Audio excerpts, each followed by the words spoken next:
اور وہ میں نے سچ ہی کہا تھا کہ ایان پریشان تھا۔ چلو بھائی، تم اس کو مجھ سے زیادہ جانتی ہو، میں کیا کہہ سکتی ہوں۔ خیر، ناشتہ کر کے یونی کے لیے نکلنا ہے، آ جاؤ۔ آشی واپس اپنے فون میں مصروف باہر چل دی۔ وہ بھی روحان کے لیے پریشان ہو گئی تھی، دل میں دوبارہ اس کی لمبی عمر کی دعا کرتی وہ بھی باہر ناشتے کرنے چل دی۔ اس نے علیزے کی چیٹ کھولی اور اسے میسج لکھ بھیجا کہ وہ بات کرنا چاہتی ہے، اور اگلے ہی لمحے علیزے کی کال آ رہی تھی۔ وہ فون کان سے لگائے ناشتہ کیے بغیر اٹھ گئی۔ آشی کو ناشتہ جلدی کر کے آنے کا کہا اور اپنا ڈورم چھوڑ دیا۔ نور، وہ ٹھیک ہو جائے گا نا؟ علیزے نے چھوٹتے ہی پوچھا۔ شاید وہ کسی ہمدرد کا کندھا چاہتی تھی۔ علیزے، تم بہادر ہو اور روحان کے کام کو جانتی ہو، اسی لیے پریشان ہونے کے بجائے اپنے شوہر کے لیے دعا کرو کہ وہ جلد از جلد ٹھیک ہو جائے۔ ابھی کل ہی تو ہمارا نکاح ہوا ہے۔ وہ رو رہی تھی۔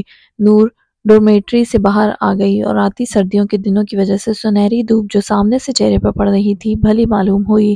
وہ پاکستانی تھی اور سردیوں کی دھوپ اس سے بھی اچھی لگتی تھی۔ کم از کم وہ کورین لوگوں کی طرح سورج سے ڈرتی نہیں تھی۔ میں نے اس کے ساتھ زبردستی کی تھی کہ مجھے نکاح کرنا ہے۔ وہ میری وجہ سے اپنے گھر گیا ہوا تھا۔ اگر میں ضد نہ کرتی تو یہ سب نہ ہوا ہوتا۔ اسے کچھ ہو گیا تو علیزے مر جائے گی۔ نور، علیزے ہوش میں آؤ، کیسی باتیں کر رہی ہو؟ تمہاری وجہ سے کچھ بھی نہیں ہوا، سب ایسے ہی ہونا تھا۔ اگر وہ میرپور نہ گیا ہوتا تب وہ لوگ اس پر کہیں اور حملہ کروا دیتے۔ تم ملک کے نظام کو نہیں جانتی کیا؟ وہاں پر ایسے لوگوں کو ہر دوسرے دن پھینٹی لگتی رہتی ہے، چاہے صحافی ہو، ایماندار پولیس آفیسر ہو، یا کوئی ایمانداری سے کام کرنے والا خود مختار انسان۔ ہمارے ملک میں ایسے لوگوں کو جینے نہیں دیا جاتا، اور مجھے فخر ہے کہ روحان کوئی غلط کام نہیں کرتا، وہ ملک کی فلاح کے لیے کام کرتا ہے۔ تم ایک بہادر انسان کی بہادر بیوی ہو، تمہیں ایسے دل چھوڑ کر بیٹھنا ہرگز زیب نہیں دیتا۔ اس آئی سی یو میں موجود انسان کو ہماری دعاؤں کی ضرورت ہے، پلیز خود کو سنبھالو اور روحان کے لیے دعا کرو۔ اس نے خود کو بھی سختی سے روکنے سے باز رکھا ہوا تھا۔ علیزے کی حالت پر رونا تو اسے بھی آ رہا تھا، لیکن کسی ایک کو مضبوط بننا پڑتا ہے باقی سب کے لیے، کیوں نہ وہ ایک دن آپ ہی بن جائیں۔ مجھ سے نہیں ہو رہا نور، مجھے ایسا لگتا ہے جیسے میری زندگی کی ڈوریں روحان کے ساتھ جڑی ہوئی ہیں۔ میرے پاس باپ کے بعد کوئی رشتہ نہیں تھا، پھر روحان سے نکاح ہوا تو خود کو ساتویں آسمان پر تصور کرنے لگی۔ ابھی ٹھیک سے خوش بھی نہیں ہو پائی تھی کہ مجھے بتایا جاتا ہے کہ تمہارا آدمی ہسپتال میں زندگی موت کی جنگ لڑ رہا ہے۔ میں کیا کروں نور، رونا تو بے اختیار ہے، یہ آنکھیں میری سنتی ہی نہیں، بس بہتی چلی جا رہی ہیں۔ روحان کو ٹھیک ہونا پڑے گا، وہ ہمیشہ ایسا ہی کرتا ہے۔ علیزے بے بسی سے رو رہی تھی اور اسے دلاسا دینے کے سوا کچھ نہیں کر سکتی تھی۔ وہ بس اسٹاپ تک پہنچ گئی تھی اور عاشی کا انتظار کیے بغیر وہ مرے مرے قدموں سے بس پر چڑھ گئی، کیونکہ عاشی نے مین کیمپس جانا تھا اور نور نے اپنے کیمپس میں جانا تھا۔ سینسر کے ساتھ اپنا کارڈ لگایا اور آگے بڑھ گئی۔ علیزے، کیوں اتنا مایوس ہو رہی ہو؟ اللہ پہ یقین رکھو میری جان، وہ اپنے بندوں کو مصیبت میں اکیلا نہیں چھوڑتا۔ تمہیں معلوم ہے نا کہ وہ کوئی عام انسان نہیں ہے، وہ روحان سکندر ہے، کتنے لوگوں کی امید ہے اس وقت، کتنے لوگوں کی دعائیں اس کی ذات کو اپنے گھیرے میں لیے ہوئے ہیں، اور ہمیں اندازہ بھی نہیں ہے۔ تمہیں پتہ ہے میری چھوٹی بہن اینی بھی اس وقت روحان کے لیے دعا کر رہی ہوگی۔ میں اس کی حالت سے واقف نہیں ہوں، نہ ہی میں نے اسے کال کر کے اس کا حال جاننے کی کوشش کی، لیکن وہ روحان کو اپنا آئیڈیل مانتی ہے۔ تو کیا کوئی اپنے لیڈر کے لیے دعا نہیں کر رہا ہوگا؟ اور کتنے لوگ ہوں گے جو اس وقت تمہاری طرح سولی پر چڑھے ہوئے ہوں گے۔ انہیں ہمت دو، تمہیں روحان سے محبت ہے تو ایسا کرو، اپنی محبت کو اللہ سے واپس مانگ لو، یقین کرو وہ رد نہیں کرے گا۔ وہ بس میں کھڑی ہوئی تھی کیونکہ اسے بیٹھنے کا ہوش ہی نہیں رہا تھا۔ علیزے نے اس کی بات سمجھ کر رونا بند کیا اور اس سے رابطے میں رہنے کا کہہ کر فون بند کر دیا۔ نور نے بھی ایک گہرا سانس لیا، یا اللہ، اچھے لوگوں کو ہم سے اتنی جلدی کیوں چھین رہا ہے؟ پلیز ہمارے گناہ معاف فرما اور روحان کو صحت عطا فرما، آمین۔ اس نے بڑبڑاہٹ میں دعا مانگی اور پچھلی نشستوں میں سے ایک پر بیٹھ گئی۔ اپنا انسٹاگرام اکاؤنٹ کھولا، پھر یاد آنے پر عاشی کو میسج کیا کہ وہ یونیورسٹی کے لیے نکل آئی ہے، سو وہ ہکاری کے ساتھ چلی جائے۔ وہ دونوں 6 بجے تک جاگ جاتی تھی، کامن روم میں جا کر نماز ادا کرتی اور قرآن پاک پڑھتی۔ عاشی 2-4 رکوع سے زیادہ نہیں پڑھ پاتی تھی، شاید اس کی عادت نہیں تھی، لیکن نور ایک پارہ ختم کرتی تھی کیونکہ وہ باقاعدگی سے قرآن پڑھنے والی تھی۔ پاکستان میں بے شک وہ باپ سے جھوٹ نہ بولنے کی خاطر پڑھتی تھی، لیکن یہاں آ کر اس نے دل سے پڑھنا شروع کیا تھا۔ شاید وہ دین اور دنیا میں متوازن قائم رکھنا چاہ رہی تھی۔ عاشی پر نور کے مطابق صرف نماز فجر فرض تھی، باقی سب کو وہ کسی کھاتے میں نہیں لاتی تھی، یہ اسے یاد نہیں رہتا تھا۔ نور اسے کچھ نہیں کہتی تھی، البتہ فجر کے لیے اٹھانا ضروری سمجھتی تھی۔ ہکاری، حاجنگ اور سیلینا یونیورسٹی جانے سے صرف 15 منٹ پہلے اٹھتی تھیں اور اتنی کمال تھیں کہ منہ دھوئے بغیر میک اپ کر کے بھی یونیورسٹی چلی جاتی تھیں۔ یہ معلومات اسے عاشی سے ملی تھی اور آنے والے دنوں میں وہ یہ سب دیکھنے والی بھی تھی، اور ان تینوں کی نسبت عاشی اور نور فجر کے کمرے زیادہ صاف ستھرے تھے۔ شاید پاکستانی ماؤں کی تربیت کا نتیجہ تھا، یا کتا بھی اپنی جگہ صاف کر کے بیٹھتا ہے کا طعنہ تھا جو اکثر ایک دوسرے کو دیتی تھیں۔ پھر لائن پر رہتی تھیں کیونکہ وہ ایک دوسرے کی ضرورت تھی، مددگار تھیں۔ ہسپتال کے کوریڈور میں حدیقہ بیگم کی سسکیاں گونج رہی تھیں اور شایان ان کے ہاتھ تھامے حوصلہ دینے کی کوشش کر رہا تھا۔ وہ مسلسل روحان پر ڈنڈے برسانے والوں کو لعن طعن کیے جا رہی تھی، لیکن دل تھا کہ اپنے لختے جگر کے اس حالت پر کٹتا ہی جا رہا تھا۔ روحان کو انتہائی نگہداشت میں رکھا گیا تھا کیونکہ اس کے سر پر شدید چوٹ لگنے کی وجہ سے اس کی یادداشت ختم ہو جانے کا خطرہ تھا، اور ڈاکٹرز نے بتایا تھا کہ وہ اپنی 25% یادداشت کھو چکا ہے۔ کھوئی ہوئی یادداشت واپس لانے سے قبل ضروری تھا کہ مزید یادداشت نہ کھونے پائے، اس کے لیے وہ اپنی پوری کوشش کر رہے تھے۔ موم، ایان کی کال ہے، بات کر لیں۔ شایان نے اپنا فون حدیقہ کو پکڑایا جسے انہوں نے کانپتے ہاتھوں سے تھاما۔ ایان، تمہارا بھائی، اور وہ پھوٹ پھوٹ کر رو دی۔ ماں کی اس حالت پر ایان کے دل پر گھونسا پڑا۔ موم، پلیز اللہ سے دعا کریں کہ وہ روحان کو سلامت رکھے۔ وہ شایان سے روحان کی موجودہ حالت پوچھ چکا تھا، جو کہ کسی شوق سے کم نہ تھی۔ آنسو اس کی آنکھوں سے بھی بے اختیار بہہ رہے تھے۔ یہ آنسو ایسے ہی ہوتے ہیں، کسی اپنے کو تکلیف میں دے کر بہتے ہی چلے جاتے ہیں۔ تم واپس آ جاؤ، انہوں نے منت کی۔ روحان کیسا ہے؟ ڈاکٹرز کیا کہتے ہیں؟ وہ بائیں ہاتھ سے اپنے بالوں کو جکڑتے ہوئے دل گرفتگی سے پوچھ رہا تھا۔ اگر اس کا اتنی جلدی واپس آنا ممکن ہوتا تو کیا وہ یہاں بیٹھا انتظار کر رہا ہوتا؟ واپس آ جاؤ۔ کتنا مشکل تھا اپنی ماں کو یہ بتانا کہ وہ واپس نہیں آ سکتا۔ وہ کہتے ہیں بی بی دعا کرو تمہارے بیٹے کی یادداشت نہ ختم ہو اور اسے ہوش آ جائے۔ ایان، میرے بیٹے کو اسی بات کا مان ہے کہ اللہ نے اسے بہترین حافظہ دیا ہے۔ اگر اس کے پاس وہی نہ رہا تو کیا کرے گا؟ میرا روحان اس طرح کے سلوک کے قابل نہیں تھا۔ ان ظالموں نے اس کے چہرے کا حلیہ بگاڑ دیا ہے۔ اللہ ان لوگوں کو سخت تک نصیب نہ کرے۔ میرے روحان کا سر پھاڑ دیا ہے، اور وہ بچہ خبیب، اس سے بھی ابھی تک ہوش نہیں آیا۔ وہ دوپٹے سے آنسو صاف کرتے ہوئے کہہ رہی تھی۔ شایان نے انہیں کندھوں سے تھاما ہوا تھا اور خاموشی سے انہیں سن رہا تھا۔ ایک وہی تو تھا جو سب کی ہمت بندھائے ہوئے تھا۔ سکندر کی حالت طبیعت خراب تھی اور طلحہ ان کو آرام کے لیے کسی کمرے میں لے کر گیا ہوا تھا۔ ثاقب سکندر نے روحان پر قاتلانہ حملہ کرنے کے جرم میں سینیٹر جبار کے خلاف FIR کٹوائی تھی اور اسلام آباد کے IG کو کارروائی تیز کرنے کی تاکید کی تھی، جنہوں نے مدد کی یقین دہانی کروائی تھی۔ یہ بات سبھی جانتے تھے کہ سکندر آرام سے نہیں بیٹھنے والے جب تک اصل مجرم تک نہ پہنچ جائیں، اسی لیے پولیس راتوں رات ایکشن میں آئی اور سینیٹر جبار کے خلاف اریسٹ وارنٹ نکلوا کر اس کے گھر ریڈ ڈالی، لیکن اسے گرفتار نہ کر سکے کیونکہ وہ ضمانت قبل از گرفتاری کا نوٹس رکھے ہوئے تھا۔ روحان کو کچھ نہیں ہوگا موم، وہ اتنی جلدی جانے والوں میں سے نہیں ہے۔ میں واپس آنے کی کوشش کرتا ہوں، آپ فکر نہ کریں۔ تم ہمیشہ کوشش ہی کرتے ہو، لیکن مجھے معلوم ہے تم نہیں آؤ گے کیونکہ تمہارے افسر تمہیں چھٹی نہیں دیں گے۔ اگر تمہارے بھائی کو کچھ ہو گیا تو کیا کرو گے ایان؟ چھوڑ دو فوج کی نوکری، واپس آ جاؤ۔ تمہارے باپ کو اپنے بیٹوں کی ضرورت ہے۔ شایان ماں کو سنبھالے، باپ کو سنبھالے یا بہنوں کو، اور یہاں بھی گھن چکر بنا ہوا ہے اور باہر بھی۔ تمہاری گھر والوں کی طرف کوئی ذمہ داری نہیں بنتی کیا؟ وہ روتے ہوئے اپنے لاڈلے بیٹے کو بھی سنائے جا رہی تھی، اور وہ ساکت سا حواس چھوڑتے دماغ سے سب سن رہا تھا۔ حدیقہ بیگم کی بات مکمل ہوتے ہی ایان نے فون بند کر دیا۔ اس کی ماں نے کتنی آسانی سے کہہ دیا تھا کہ فوج کو چھوڑ دو۔ کیا فوج بھی چھوڑنے والی چیز ہے؟ کیا فوج کو کبھی چھوڑا جا سکتا ہے؟ کیا معلوم ایان سکندر کے لیے ماں کی بات پتھر پر لکیر ہو اور وہ فوج چھوڑ بھی دے۔ اس سے پہلے وہ جنرل عاصم کو واپس پاکستان جانے کے لیے مناتا کہ دوسری طرف سے عنایہ کی کال آ رہی تھی۔ ایان، تم ٹھیک ہو؟ روحان کی حالت اب کیسی ہے؟ تم پاکستان آ رہے ہو؟ دوسری طرف جیسے وہ سوالات کا پٹارا لیے بیٹھی تھی۔ پلیز سر سے کہو مجھے پاکستان آنے کی اجازت دیں، میری فیملی کو میری ضرورت ہے۔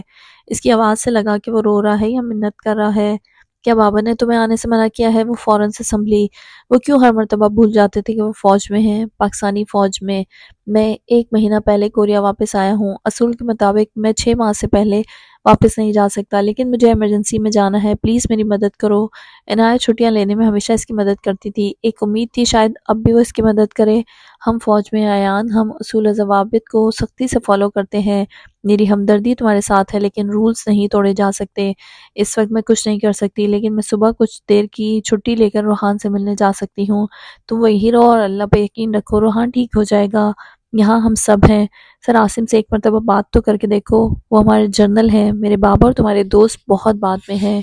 فوج کے اصول پتھر پر لکیر ہوتے ہیں جو کہ کبھی نہیں توڑے جا سکتے۔ اسکواڈرن لیڈر ایان، لیکن فوج تو چھوڑی جا سکتی ہے نا؟ وہ تلخی سے بولا۔ ایسا سوچنا بھی تمہارے لیے گناہ ہے ایان؟ وہ ہتے سے اکھڑ گئی۔ وہ ہلکا سا مسکرایا کہ عنایہ عاصم سے لیکچر دینے والی تھی۔ یاد رکھنا، فوج کو چھوڑنا تمہاری زندگی کی سب سے بڑی غلطی ہوگی۔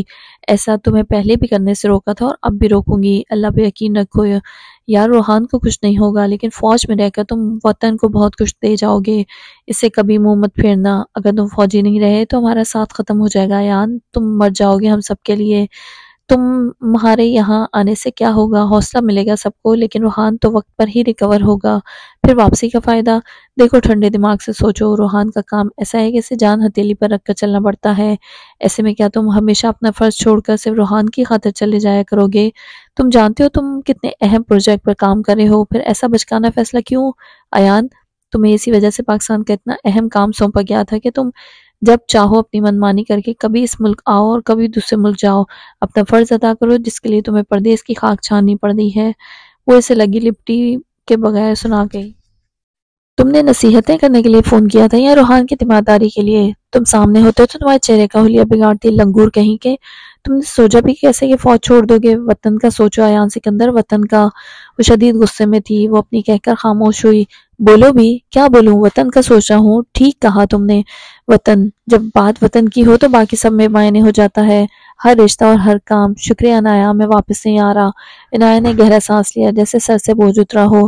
مجھے روحان کے لیے افسوس ہے، تم بتا چکی ہو کتنا زیادہ افسوس ہے، میں دوبارہ نہیں سننا چاہتا۔ کچھ دیر بعد مزید بات چیت کرنے کے بعد عنایت سے رابطہ ختم ہوا تو اس نے شایان کے نام پیغام لکھا: سپر برو، پلیز موم کا سنبھال لیں، باقی سب کو میں دیکھتا ہوں۔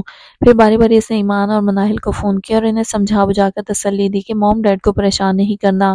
پھر ثاقب سکندر کو کال ملائی تو وہ ملک جبار پر سیخ پاتے۔ ایان نے انہیں بھی ٹھنڈا کیا اور کہا کہ وہ اس معاملے کو خود دیکھ لے گا۔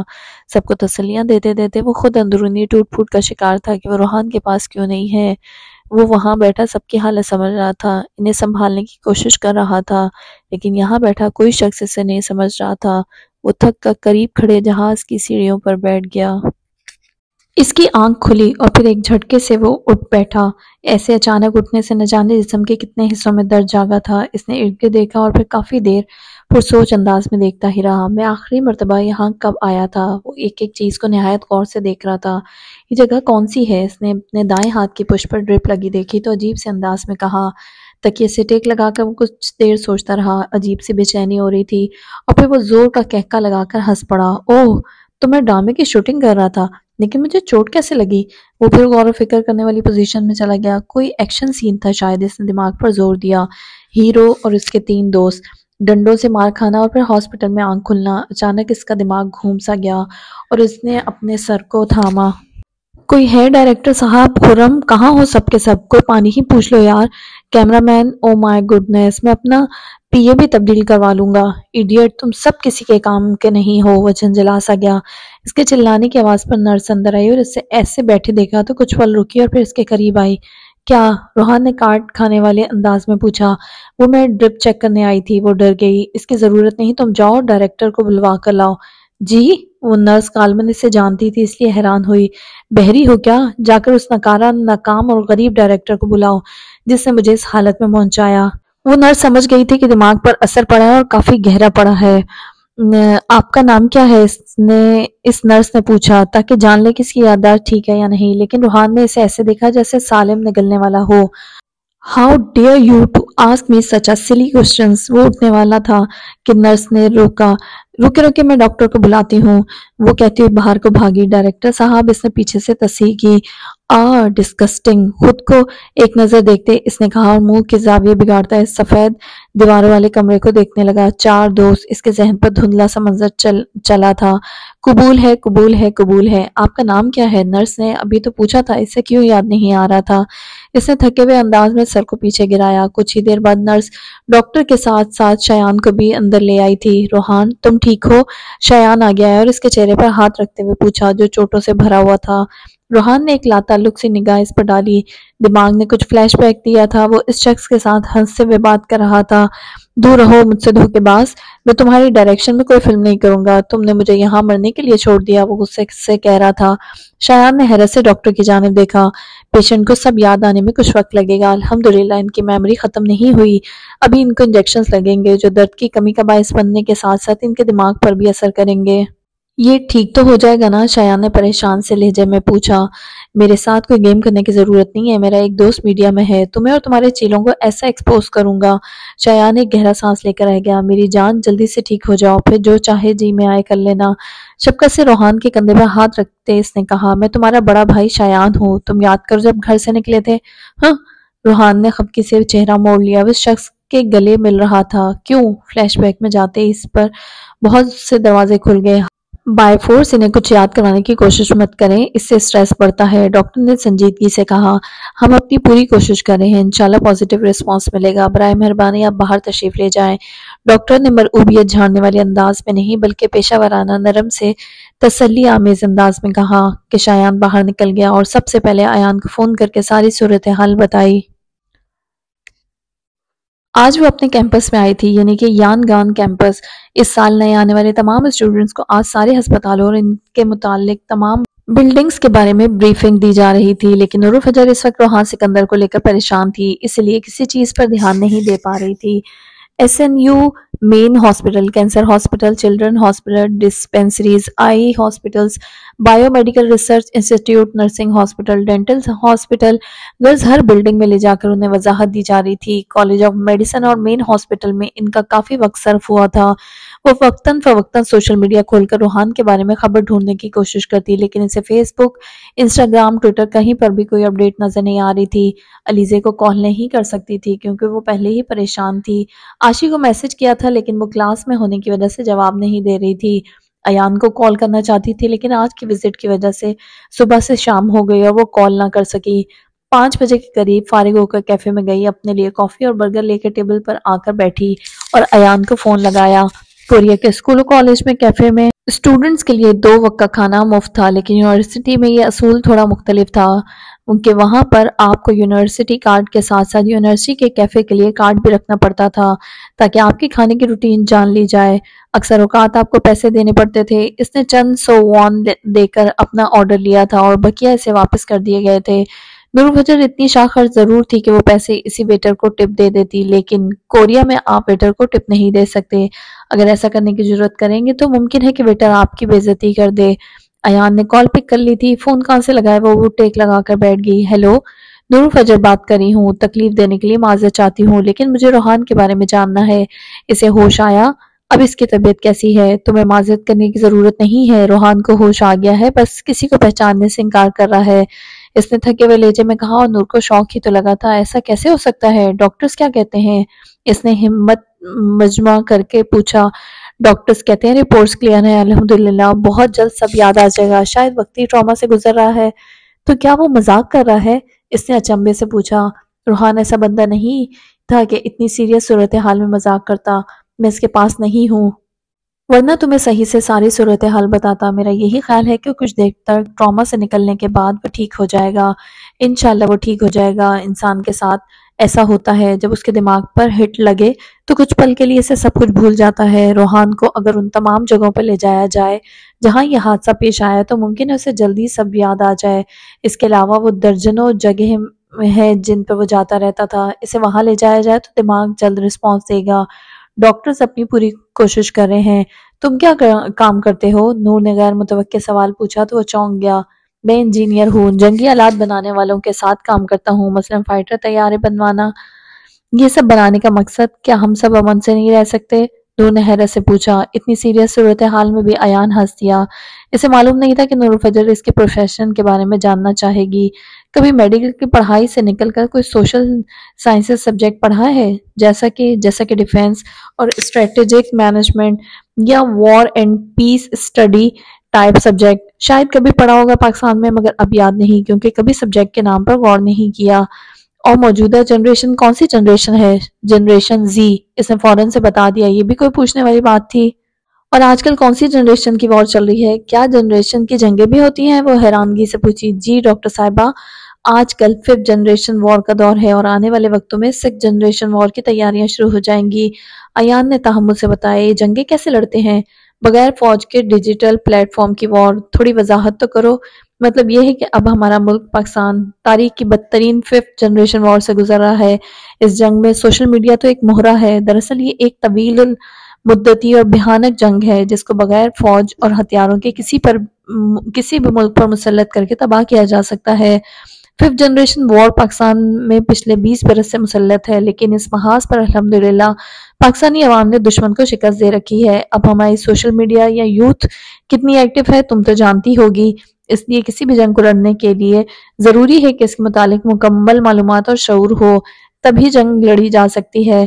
انٹرسٹنگ فیکٹ یہ ہے کہ 5th جنریشن وار کے ساتھ ساتھ 6th جنریشن وار بھی شروع ہو رہی ہے، جس کے تحت اس دنیا کے کئی ممالک برباد کیے جائیں گے، اور انٹرنیشنلی دشمن ممالک کی ہٹ لسٹ پر پاکستان ہے۔ تو اب پاکستان کیا کرے گا؟ اور یہ جنریشن وار کب شروع ہوئی؟ اگر آج کل 5th جنریشن وار چل رہی ہے تو پہلی 4 کیسے لڑی گئی؟ وہ اپنی کم علمی پر حیران تھی۔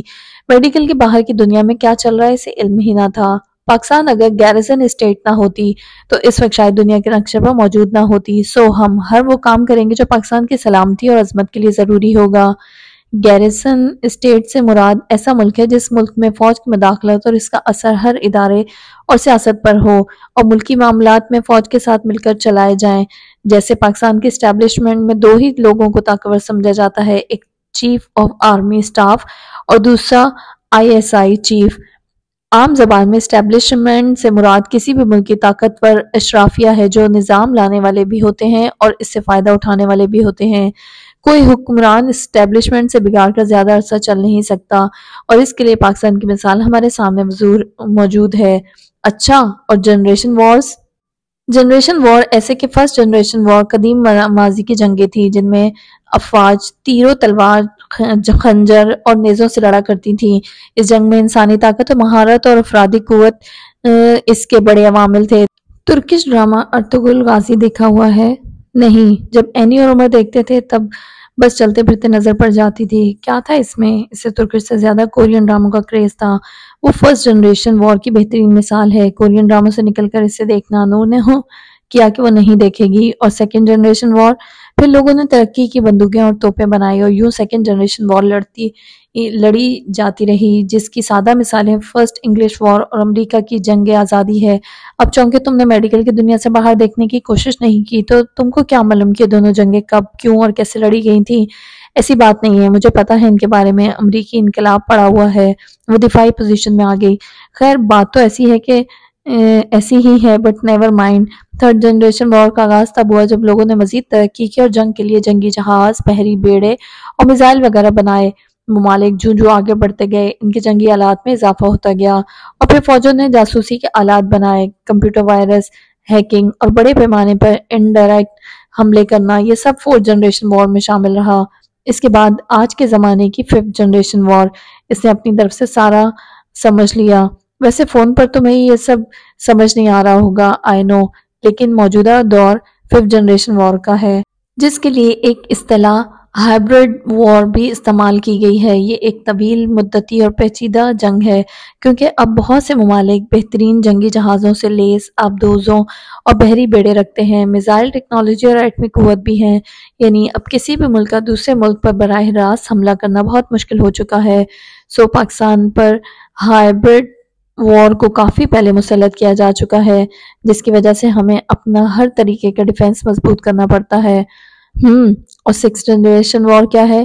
فجر، تمہیں یہ سب پوچھنے کے لیے ابھی وقت ملا تھا؟ بتاؤ تو، اس نے اصرار کیا۔ نیو جنریشن وار یعنی کہ 6th جنریشن وار، یہ انتہائی خطرناک وار ہے۔ چھٹی نسل کی جنگ کے 3 بنیادی مقاصد ہیں۔ نمبر 1، کسی بھی مخالف ملک کی مسلح افواج کو اپنے ملک میں شکست دینا۔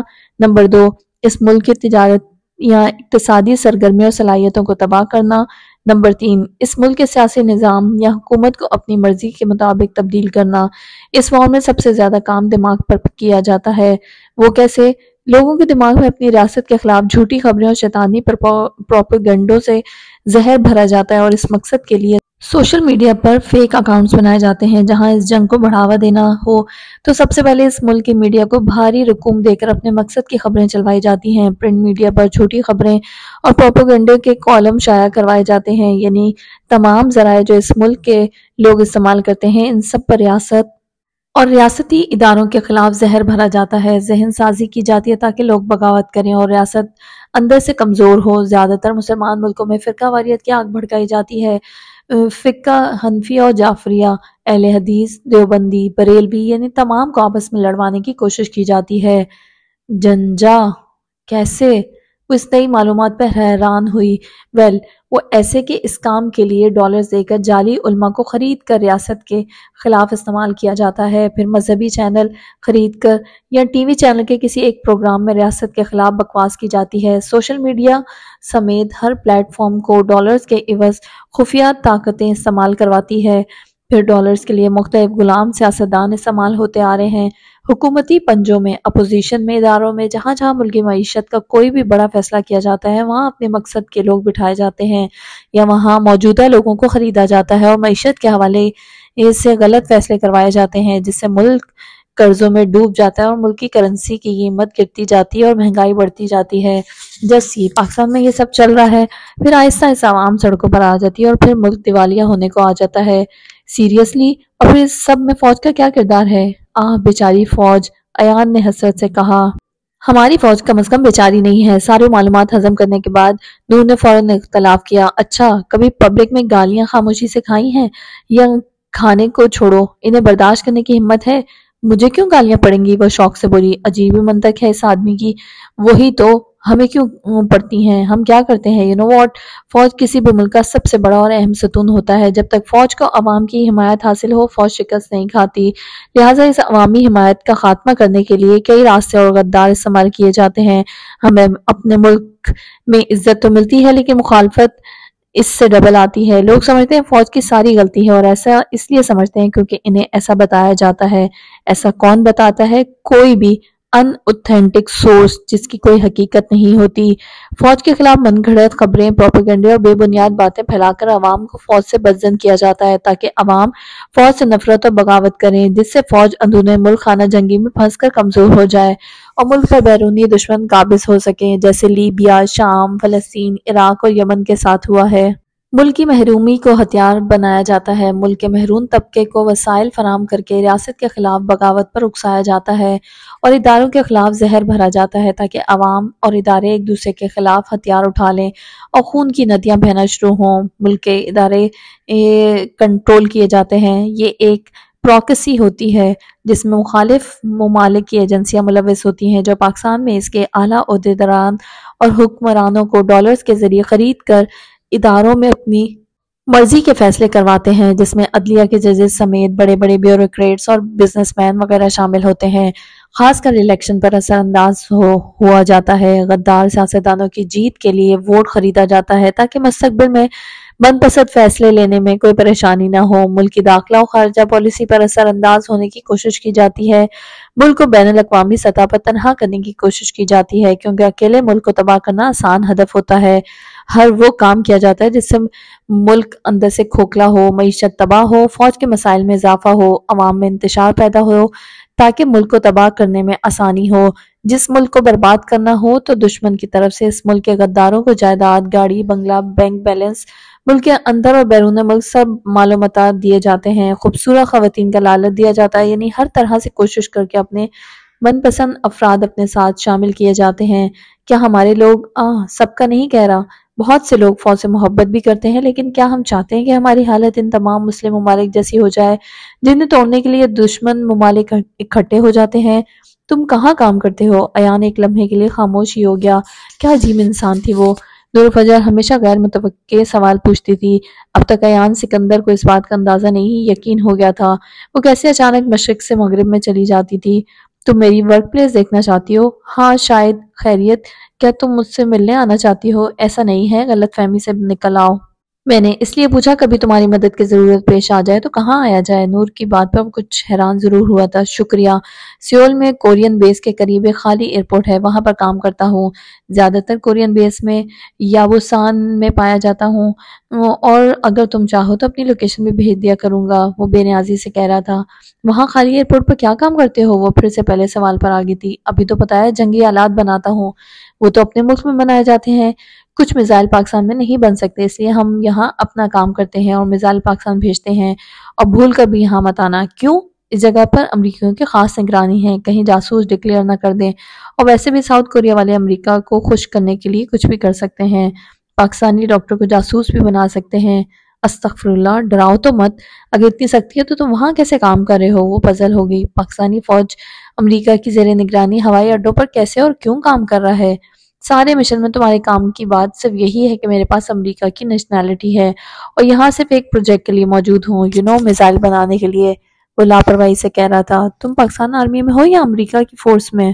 وہ نہایت تعجب سے پوچھ رہی تھی۔ اس کی بات پر وہ مدھم سا ہنسا۔ پاکستان آرمی میں؟ ایان نے تحمل سے بتایا۔ ہماری آرمی نے تمہیں کیسے رکھ لیا یہ جانتے ہوئے بھی کہ تم امریکن نیشنل ہو؟ آج کل تو امریکیوں سے ہمارے تعلقات اچھے نہیں چل رہے، ہم انہیں پوچھتے بھی نہیں ہیں، اور تم پاکستان کے آرمی میں یہ سب چل کیا رہا ہے؟ ہماری آرمی بہت اسمارٹ ہے ڈاکٹر فجر، چونکہ میں ایک قابل انسان ہوں اس لیے پاکستان آرمی نے مجھے قبول کیا، اور مجھے فخر ہے کہ میری دوہری شہریت میرے ملک کے کام آ رہی ہے۔